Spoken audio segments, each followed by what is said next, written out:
નમસ્કાર, ગુજરાત પ્લસ સાથે હું છું હિના અને હું છું માનસી। સમાચાર વિગતવાર તો વડાપ્રધાન નરેન્દ્ર મોદી આવતીકાલે ગુજરાત આવી રહ્યા છે।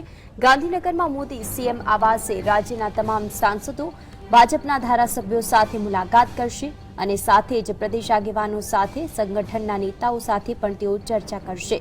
પીએમ સીએમની હાજરીમાં આગામી વિધાનસભા ચૂંટણી સહિતના મુદ્દે ચર્ચા થશે।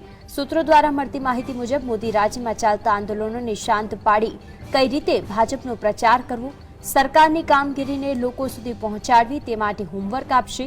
મોદી ભરૂચમાં કેબલ બ્રિજનું ઉદ્ઘાટન કરશે, જ્યારે કે વડાપ્રધાન બન્યા બાદ પહેલીવાર તેઓ સોમનાથ મંદિરમાં દર્શન કરશે। અહીં મોદી યુપીમાં સારા પરિણામો માટે પ્રાર્થના કરશે અને સાથે જ દીવમાં જાહેર સભાને પણ સંબોધશે। મોદી 1 ફેબ્રુઆરી 2014ના રોજ સોમનાથ આ પહેલા ગયા હતા।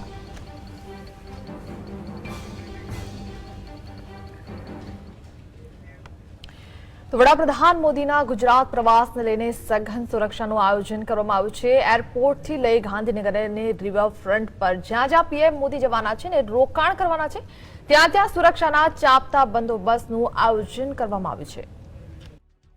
વડાપ્રધાન નરેન્દ્ર મોદીના ગુજરાત પ્રવાસના કાર્યક્રમને લઈને અમદાવાદ એરપોર્ટ પર તૈયારીઓ શરૂ કરી દેવામાં આવી।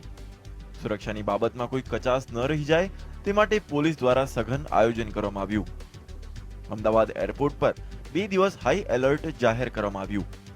અમદાવાદ એરપોર્ટ પર મંગળવાર સવારથી જ સ્થાનિક પોલીસનો કાફલો ખડકી દેવાશે, જે એરપોર્ટ સર્કલથી ટર્મિનલમાં પ્રવેશ કરતા તમામ વાહનોનું સઘન ચેકિંગ કરશે। બીજી તરફ ટર્મિનલની બહાર પણ ડોગ અને બોમ્બ સ્ક્વોડની ટીમ તૈનાત રહેશે। એરપોર્ટ પર ફરજ પરની સીઆઈએસએફની ટીમને પણ તમામ પ્રવાસીઓ પર વોચ રાખવાનો આદેશ અપાયો છે।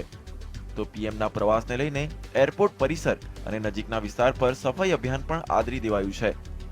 કોર્પોરેશન દ્વારા 3 સફાઈના મશીનો કામે લગાડવામાં આવ્યા હતા।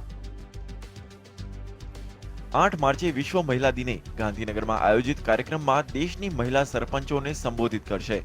તો સરકાર દ્વારા રિવરફ્રન્ટ પર આયોજિત ડિનરમાં મહાનુભાવો અને વીઆઈપીઓ માટે હાજરી આપશે, જેથી સુરક્ષાની સાથે સાથે તૈયારીઓને આખરી ઓપ પણ આપવામાં આવી રહ્યો છે।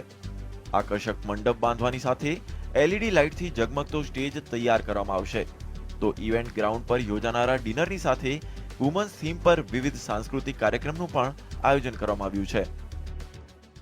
વડાપ્રધાન નરેન્દ્ર મોદી દ્વારા જે મહિલા સરપંચો છે તે મહિલા સરપંચોનું સન્માન કરવામાં આવશે અને ત્યારબાદ જે અમદાવાદ રિવરફ્રન્ટ ઇવેન્ટ ગ્રાઉન્ડ છે તે રિવરફ્રન્ટ ઇવેન્ટ ગ્રાઉન્ડ પર ડિનરનો કાર્યક્રમ રાખવામાં આવ્યો છે, જેની હાલ તડામાર તૈયારીઓ ચાલી રહી છે। તમે જોઈ શકો છો કે જે વીઆઈપી લોકો છે તે વીઆઈપી લોકો માટે બેઠક વ્યવસ્થા માટે સોફાની વ્યવસ્થા કરવામાં આવી છે। અન્ય મહેમાનો માટે ખુરશીની વ્યવસ્થા કરવામાં આવી છે। લાઇટિંગ સાથે સ્ટેજ સાથે બધી જ તૈયારીઓ ચાલી રહી છે। મંડપ બંધાવવામાં આવી રહ્યો છે। ટૂંકમાં કહી શકાય કે જે સત્કાર સમારંભ છે, ડિનર સમારંભ છે, તેને લઈને હાલ તંત્ર તડામાર તૈયારી કરી રહ્યું છે। કેમેરામેન મનીષ દવે સાથે ઝલક અધ્યારું, જીએસટીવી, અમદાવાદ।